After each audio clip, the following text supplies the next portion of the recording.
അന്താരാഷ്ട്ര തലത്തിൽ പ്രശസ്തി ആർജിച്ച സുവർണ്ണനാരുകളുടെ വ്യാപാരോത്സവമായ കയർ കേരള മേള ആലപ്പുഴയിൽ പുരോഗമിക്കുന്നു. വൈവിധ്യവും വ്യത്യസ്തവുമാർന്ന കയർ ഉൽപ്പന്നങ്ങളാണ് മേളയിലെ താരങ്ങൾ.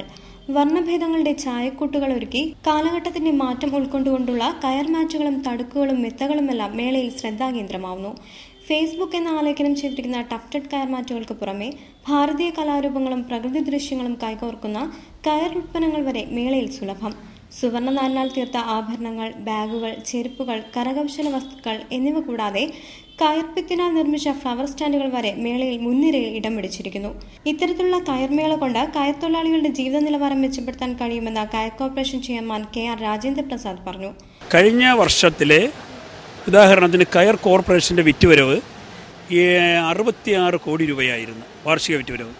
ഈ വർഷം ഇപ്പോൾ നമ്മൾ ഈ സംസാരിക്കുമ്പോൾ കയർ മേളയുടെ ഉൾപ്പെടെ ഗുണം കൊണ്ട് 100 കോടിയിലെത്തിയിരിക്കുന്ന കയർ കോർപ്പറേഷൻ്റെ വിറ്റുവരവ്. അതുതന്നെയാണ് ഏറ്റവും വലിയ ഉദാഹരണം. താഴെത്തട്ടിലുള്ള കയർവിരി തൊഴിലാളികൾക്കും കയർ ഫാക്ടറി തൊഴിലാളികൾക്കും അവർക്ക് പണ്ടത്തേതിൻ്റെ ഒരു 40% കൂടി തൊഴിൽ കിട്ടിയിരിക്കുന്നു. മാത്രമല്ല എറണാകുളം തുടങ്ങിയുള്ള പ്രദേശങ്ങളിൽ ഈ മേഖല വിട്ട് മറ്റു ജോലിക്ക് പോയിരുന്നവരെല്ലാം പതുക്കെ തിരിച്ചു വന്നുകൊണ്ടിരിക്കുകയാണ്. ഒരു സംശയവും വേണ്ട, ഈ കയർ കേരളയും ഈ മേളയും തൊട്ടടുത്ത വർഷത്തെ മേളയും കഴിയുമ്പോൾ ഈ മേഖലയ്ക്ക് പൂർണ്ണമായും ഈ മേഖലയിലെ മുഴുവൻ തൊഴിലാളികളെയും ഉൽപ്പാദകരെയും സംരക്ഷിക്കാൻ സാധിക്കും. തീർച്ചയായിട്ടും 90 സ്റ്റാളുകളുള്ള അന്താരാഷ്ട്ര പവലിയനിലും 136 സ്റ്റാളുകളുള്ള ദേശീയ പവലിയനിലുമായി കയറിന്റെ വൈവിധ്യങ്ങളാണ് ഒരുക്കിയിരിക്കുന്നത്. കയർമേളയോടനുബന്ധിച്ച് അന്താരാഷ്ട്ര സെമിനാറുകളും ബയേഴ്സ് സെല്ലേഴ്സ് മീറ്റിംഗുകളും നടക്കുന്നുണ്ട്. വിശിഷ്ട വ്യക്തികൾ, മന്ത്രിമാർ എന്നിവർ സെമിനാറിൽ പങ്കെടുത്ത് ക്ലാസ് നയിക്കുന്നുണ്ട്.